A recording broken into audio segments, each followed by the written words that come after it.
I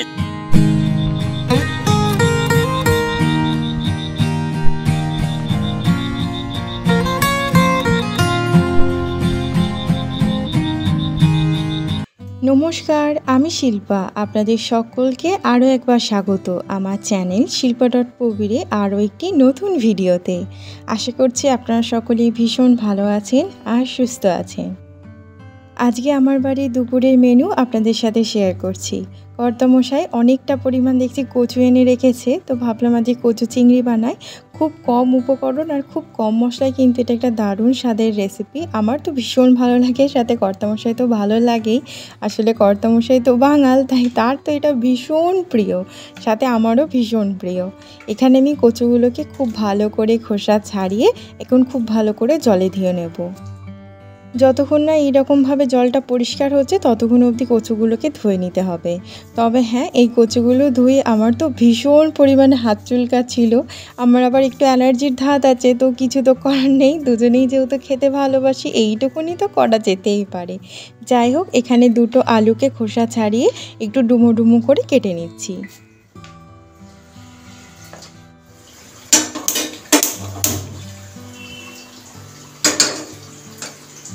এবার কড়াইতে পরিমাণ মতন তেল দিয়ে চিংড়ি মাছটাকে আগে ভেজে নেব।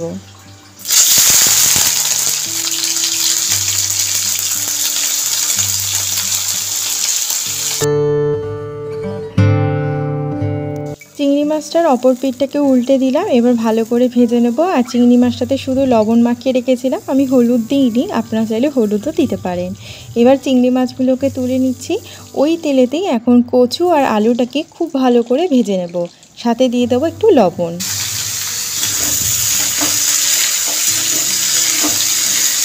এদিকে তো আমি রান্না বান্না করছি, ওদিকে মেঘও ডাকছে।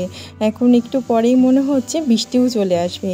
যাই হোক, কচু আলুটা যতক্ষণ ভাজা হচ্ছে ততক্ষণ এখানে আমি পেঁয়াজটাকে খুব পাতলা পাতলা করে কেটে নিচ্ছি।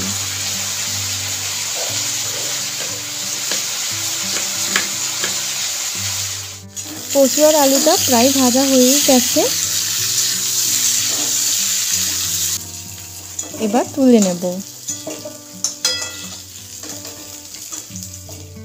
ওই তেলেতেই কুচিয়ে রাখা পেঁয়াজগুলোকে দিয়ে দিলাম। একটুখানি হাতের সাহায্যে রগড়ে নিচ্ছি, এতে করে পাপড়িগুলো খুব সুন্দর খুলে যায়।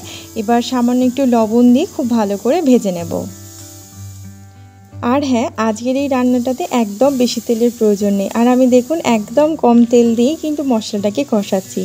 এখনকার দিনে তো একটু তেলটা কম খাওয়াটাই ভালো। যাই হোক, হলুদ গুঁড়ো, লঙ্কা গুঁড়ো, জিরে গুঁড়ো, তার সাথে আদা, রসুন আর টমেটো বাটা সব দিয়ে এখন খুব ভালো করে কষিয়ে নেব। সাথে দিয়েছি একটুখানি চিনি, এতে করে স্বাদটা খুব সুন্দর ব্যালেন্স হয়।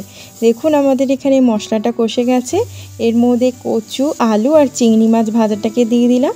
এবার খুব ভালো করে কষিয়ে নেব।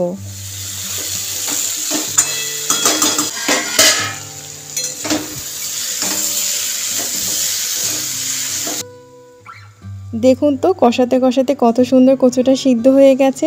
এইবার জল দিয়ে দিলাম। আর কর্তামশাই কচুটা তো নিজেই বিক্রি করছে, তাই বেশ খানিকটা কচু এনেছে। সে বলেই গেছে যে এই কচুটা কিন্তু অন্যান্য কচুর থেকে অনেক সুন্দর খেতে। আসলে অনেক রকমের প্রকারের কচু হয়, তো তার মধ্যে এই কচুটা নাকি খুব ভালো খেতে হয়।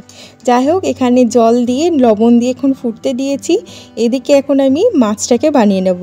কর্তামশাই একটা গোটা ইলিশ মাছ এনেছে, মাঝারি সাইজের একটা ইলিশ মাছ। আসলে আপনাদের দেখানোর জন্য আর কি আমি সাজিয়ে রেখেছিলাম, কিন্তু আমি এটা কাটতে পারি না, ওর জন্য কর্তামশাই কেটেই নিয়ে আসে সব সময়। একদিন চেষ্টা করব আপনাদের সামনে কেটে দেখানো, কিন্তু আমি না অতটা ভালো মাছ কাটতে পারি না। যাই হোক, এর মধ্যে লবণ আর হলুদ মাখিয়ে রেখেছি। এদিকে একটা মশলা বানাচ্ছি।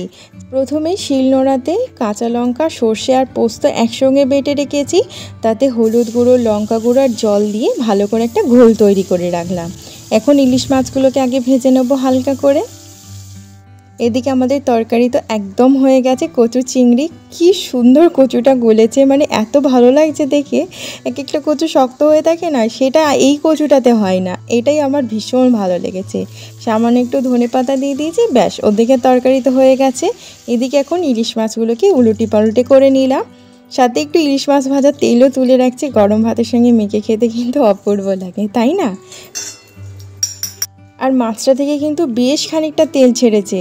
একটুখানি সেই তেলেতে কালো জিরে ফোড়ন দিয়ে গুলে রাখা মশলাটা দিয়ে দিলাম। যেহেতু সর্ষে বাটা আছে তাই জন্য বেশিক্ষণ কষাবো না, একটু তেল ছেড়ে গেলেই এবার জল দিয়ে দেব।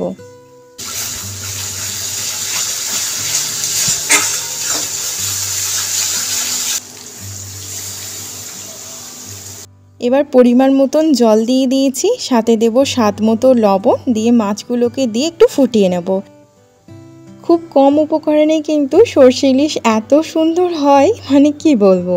মাছটা ততক্ষণ হোক, চলুন পটলটাকে রেডি করে নিই। আজকে পটল বাটা বানাচ্ছি, আমার তো ভীষণ ভালো লাগে। এখানে আমি 4টে পটল নিয়েছি, 2টো পটল বেশ বড় বড় আর একটা একটু ছোট। যাই হোক, এবার পাতলা পাতলা করে কেটে নিচ্ছি, খোসা সমেতই কেটে নেব, খোসা ফেলার কিন্তু একদম দরকার নেই। এই পটল বাটাটার স্বাদ কিন্তু অপূর্ব হয়। যাই হোক, আমাদের এদিকে মাছটা একদম তৈরি হয়ে গেছে, ঝোলটাও ঘন হয়ে গেছে, ব্যাস সর্ষে ইলিশ তো তৈরি। আরেকটি কড়াই বসিয়ে কিছুটা পরিমাণ তেল দিয়ে তাতে কালো জিরে ফোড়ন দিয়ে তাতে কাঁচা লঙ্কা, গোটা কয়েক রসুন আর পেঁয়াজ কুঁচো দিয়ে তারপর পটলটাকে দিয়ে দিলাম। এবার পটলটাকে খুব ভালো করে ভেজে নেব, যতক্ষণ না এর মধ্যে থেকে জল বেরিয়ে পটলটা খুব সুন্দর নরম হয়ে যায়। সাথে দেব সামান্য একটুখানি হলুদ আর পরিমাণ মতো লবণ। এবার পটলটাকে ঢাকা চাপা দিয়ে দিয়ে খুব ভালো করে ভেজে নেব।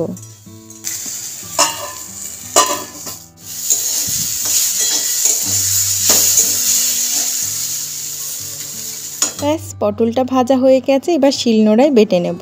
তবে এটা মিক্সিতে করলে অনেক বেশি কাদা কাদা হয়ে যায়, তার জায়গায় শিলনোড়ায় বাটলে এটা বেশ একটা দরদরা ভাব থাকে, খেতে কিন্তু বেশি ভালো লাগে, যার জন্য শিলনোড়ায় বেটে নিচ্ছি।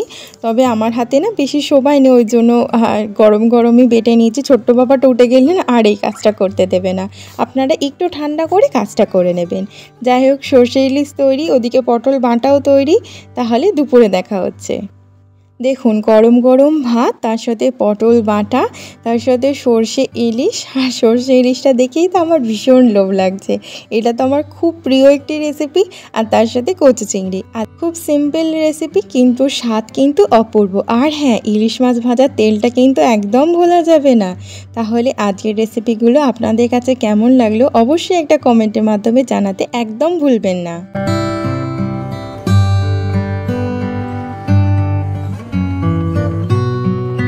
এখন ঘড়িতে 3টে মতন বাজে। খাওয়া দাওয়া সেরে একটু রেস্ট নিয়ে তারপর কর্তামশাইয়ের সাথে ঘুরতে বেরিয়েছি।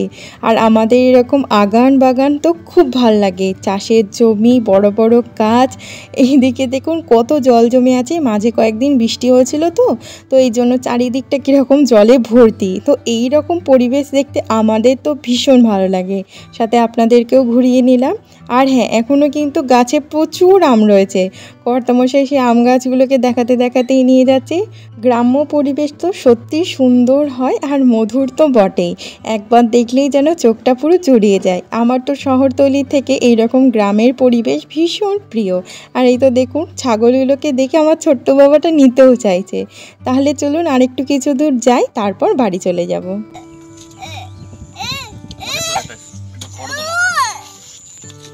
আজকের ভিডিওটি আমি এবার শেষ করব। আশা করছি আপনাদের একটু হলেও ভালো লেগেছে। যদি ভালো লেগে থাকে একটা লাইক করে দেবেন, চাইলে আমার চ্যানেলটিকে সাবস্ক্রাইব করে আর ফেসবুক থেকে দেখলে ফলো করে আমার পাশে থাকতে পারেন। আজকের ভিডিওটি দেখার জন্য অসংখ্য ধন্যবাদ। তাহলে আজ আসি, আবারও দেখা হবে। Thank you.